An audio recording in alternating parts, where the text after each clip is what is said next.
ಇನ್ನು ಸಚಿವ ಸಂಪುಟ ವಿಸ್ತರಣೆ ಬೆನ್ನಲ್ಲೇ ಕಾಂಗ್ರೆಸ್ ವಿರುದ್ಧ ಬಿಜೆಪಿ ಟ್ವೀಟ್ ಅಸ್ತ್ರ ನಡೆಸಿದೆ. ಲೂಟಿಕೋರ ಸರ್ಕಾರದಲ್ಲಿ ಭ್ರಷ್ಟರಿಗೆ ಮಾತ್ರ ಆದ್ಯತೆ ಅಂತ ಲೇವಡಿ ಮಾಡಿದೆ.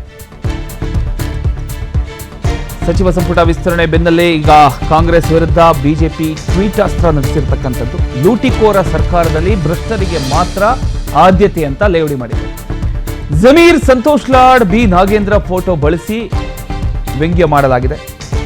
ನೋಡಿ, ರಾಜ್ಯ ಸಚಿವ ಸಂಪುಟ ವಿಸ್ತರಣೆ ಬೆನ್ನಲ್ಲೇ ಇದೀಗ ರಾಜಕೀಯ ವಾಕ್ಸಮರ ಮತ್ತಷ್ಟು ತೀವ್ರಗೊಂಡಿರತಕ್ಕಂಥದ್ದು. ಹೊಸ ಸಚಿವರ ಆಯ್ಕೆ ವಿಚಾರವಾಗಿ ಈಗ ಬಿಜೆಪಿ ಕಾಂಗ್ರೆಸ್ ಸರ್ಕಾರದ ವಿರುದ್ಧ ತೀವ್ರ ವಾಗ್ದಾಳಿಯನ್ನು ನಡೆಸಿದೆ. ಬಿಜೆಪಿ ತನ್ನ ಅಧಿಕೃತ ಎಕ್ಸ್ ಖಾತೆಯಲ್ಲಿ ಪೋಸ್ಟ್ ಒಂದನ್ನು ಹಂಚಿಕೊಂಡಿದೆ. ಕಾಂಗ್ರೆಸ್ ಸರ್ಕಾರದ ವಿರುದ್ಧ ತೀಕ್ಷ್ಣ ಟೀಕೆ ಮಾಡಿದೆ ಆ ಒಂದು ಪೋಸ್ಟಲ್ಲಿ. ಆ ಒಂದು ಪೋಸ್ಟನ್ನು ನೀವು ಗಮನಿಸ್ತಾ ಇದ್ದೀರಿ.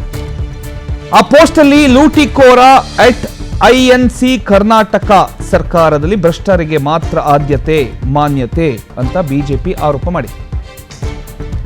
ಈ ಮೂಲಕ ಸಚಿವ ಸಂಪುಟ ವಿಸ್ತರಣೆಯಲ್ಲಿ ಕೆಲ ನಾಯಕರಿಗೆ ಅವಕಾಶ ನೀಡಿರ್ತಕ್ಕಂಥ ನಿರ್ಧಾರವನ್ನ ಪ್ರಶ್ನಿಸಿರ್ತಕ್ಕಂಥ ಬಿಜೆಪಿ ಸರ್ಕಾರದ ನಡೆ ಬಗ್ಗೆ ಸಾರ್ವಜನಿಕರ ಮುಂದೆ ಪ್ರಶ್ನೆಗಳನ್ನ ಎತ್ತದಕ್ಕೆ ಪ್ರಯತ್ನ ಮಾಡಿದೆ.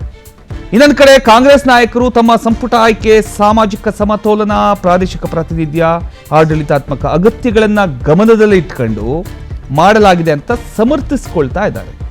ಒಟ್ಟಿನಲ್ಲಿ ಸಚಿವ ಸಂಪುಟ ವಿಸ್ತರಣೆ ಆಡಳಿತಾತ್ಮಕ ವಿಚಾರ ಆಗಿದ್ರೂ ಕೂಡ ಇದೀಗ ಅದು ರಾಜಕೀಯ ವಾಕ್ಸಮರಕ್ಕೂ ಕೂಡ ಕಾರಣ ಆಗಿದೆ. ಒಂದ್ ಕಡೆ ಬಿಜೆಪಿ ಭ್ರಷ್ಟಾಚಾರದ ಆರೋಪ ಮಾಡ್ತಿದ್ರೆ ಮತ್ತೊಂದು ಕಡೆ ಕಾಂಗ್ರೆಸ್ ತನ್ನ ನಿರ್ಧಾರವನ್ನ ಸಮರ್ಥಿಸಿಕೊಳ್ತಾ ಇದೆ. ಮುಂದಿನ ದಿನಗಳಲ್ಲಿ ಈ ಒಂದು ವಿಚಾರದ ಮೇಲೆ ರಾಜಕೀಯ ಆರೋಪ ಪ್ರತ್ಯಾರೋಪಗಳು ಇನ್ನಷ್ಟು ತೀವ್ರಗೊಳ್ತಕ್ಕಂಥ ಸಾಧ್ಯತೆ ಇದೆ ಅಂತ ಹೇಳಬಹುದು.